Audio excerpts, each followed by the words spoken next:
All right, so Michigan and Michigan State have the week off. Michigan coming off that Purdue game, which was it was a game. It was a game that took place, and not a overly impressive win. I don't think anybody expected them or thought they should be in a dogfight late, but they were. It's a team that's continues to find a way to win, but is also doing little to inspire the fan base to think that they can win the one at the end. Now, after the USC game, it was like, okay, they're not going to get to the end, but the goal is to try and get to the end and give yourself a chance. If you can get to the end at 9-2, it seemed like a reasonable expectation, but Washington was playing pretty well. They've managed to continue to win games. And I know there's a degree of frustration settling in with some of the play, specifically quarterback play. People want to see more from Bryce, and I get it. And I'll say this about the development of any program or any team. There's kind of really three things that could be going on. One is the coaching staff can't develop, which many people, I think, have taken up that position at this point. There is a possibility that the players that they recruited were either overrated or not worth the hype, or the development just hasn't happened yet. We talked about the success rates for true freshman quarterbacks are almost directly proportional to the number of veterans that they have around them. And the greatest example is Trevor Lawrence, and that Clemson team was filled with NFL talent. So you can choose to believe whatever you want. The coaches can't develop, the players are overrated, or it just hasn't happened yet. There's some interesting trends going on. Given that they have so many freshman eligible players, I think it'll be intriguing to see what this group can turn into.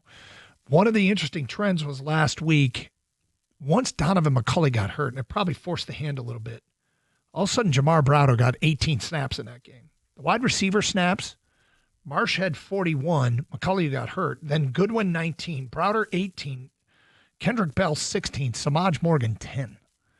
I know Samaj has frustrated people, but as a veteran player, he knows what routes to run, and part of his influence is the blitz that got overturned, the Michigan State, the sack fumble one, that the offsides play.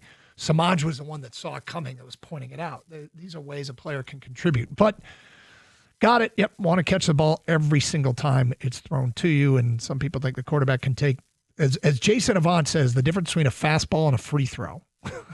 Well, there is a difference. Is the touch you put on him. Yeah, and I think Bryce Underwood, obviously, he's got tons of talent, and you're going to see, like you said earlier in the show, not all progress is linear. You may take some steps back before you take some steps forward. I think it would behoove him, and I think it did a little of this against Purdue, utilize your tight ends. Yeah. I always say, tight end, that's your best friend if you're a quarterback, a young quarterback in particular, somebody new to an offense. Take care of that. And Zach Marshall had some big receptions in the game against Purdue. They got Marlon Klein. I don't know if they use him enough, but utilize the short passing game to build the confidence so when the time comes to throw daggers downfield, you can, because obviously you want to throw. No quarterback wants to sit there and dump it off. Everybody who's ever played quarterback wants to throw deep, wants to have that moment, right? I want to check it down. Right, exactly. But the reality is with Michigan's offense, they should just be running the ball anyway. Because it doesn't matter if it's Haynes or if it's Jordan Marshall. These guys are getting the job done. 185 yards rushing? Take away the big 54-yard run, he still had 131 yards rushing. Yeah, and, I think this Michigan team is still better than last year's team. So, it may be baby steps, but we'll see. They got a bye week, they could use to get healthy. They had arguably 4 of their top 5 defensive players out for much of that game, and Purdue was held to a season-low 276 yards of offense. As far as Michigan State's concerned, I know there's angst about the coach. Got it, yep. But that team, I thought, showed up. I thought they definitely showed up. They came to play. They didn't get the win. They have themselves to blame for it. Yes, it was a horrible call that was called correctly originally. In overtime, it was interference when the player's jersey was being tugged away from his body. And then they actually called the penalty, announced it to the crowd, and then had a discussion. Did they even spot the ball? I'm not sure if they had spotted it down. I think they were going to. And then next thing you know, they pick up the flag and say, oh, there is no penalty for interference, when it clearly should have been interference. Regardless of that, they had their chances to win. And it was not a great day for Nick Marsh to have some mistakes. Dropping what should have been a touchdown pass in the end zone was one. The holding call he had on a long touchdown run that called it back, that's another. And then the one he's involved with, but it's not his fault, was he's wide open on the sidelines, and Milivojevic throws it, but he underthrows him. And he doesn't get in the end zone as a result. They had the ball inside the 5, but they can't convert it, and then they miss the bunny field goal. Mm-hmm. You can't do those things and expect to win games. They should have won it in regulation, and it would have been a nice story.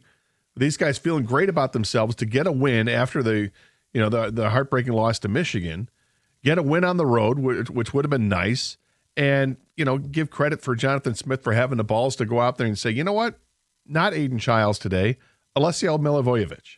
That's who's going to start at quarterback this week. And when that was announced, I was like, okay, that's interesting. I wasn't excited. I thought it was interesting because it's not what I would have done, but good for you for having the balls to do it when everybody in the world thinks that you're literally tied at the hip or attached at the hip to Aiden Childs as your quarterback because you both came from Oregon State.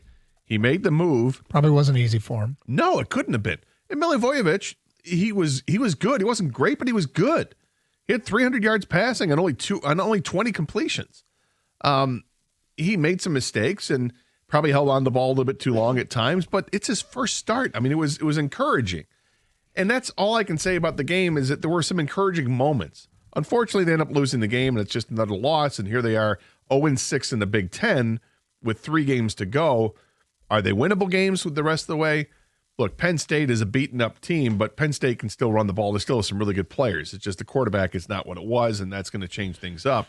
Playing at Iowa is not where you want to play. Iowa's awfully tough on the road, so that's going to be tough to play when you're on the road at Iowa.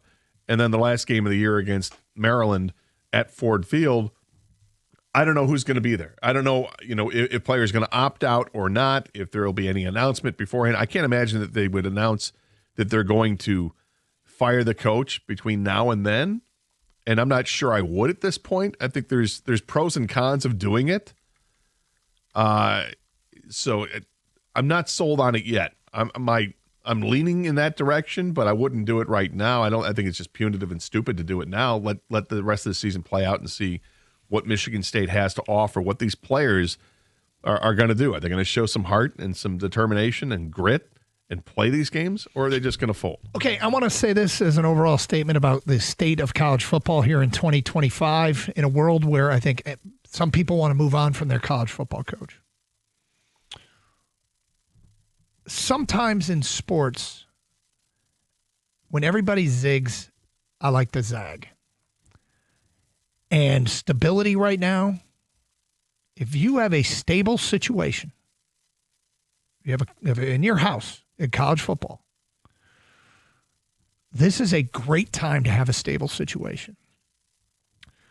Because if you get the chance to go out and clean up, first of all, you get a leg up on all the schools that have fired their coach on recruiting the current high school athletes. You can pilfer from their current commitments. Hell, you can pilfer from their current rosters. Penn State, Virginia Tech, LSU, Florida, Oklahoma State, Auburn, UCLA, Auburn, Arkansas. All those players are there for the taking. And I know some people want to move on from Sherrone Moore. I've seen social media. Others want to move on, got it more for Michigan State. If you commit the money it would take to buy him out, to going and pilfering those rosters, if you're Michigan, you think you need a wide receiver, do you think there's any at any of those schools that could help you? Without a doubt. It is a great time to have a coach in place and to go.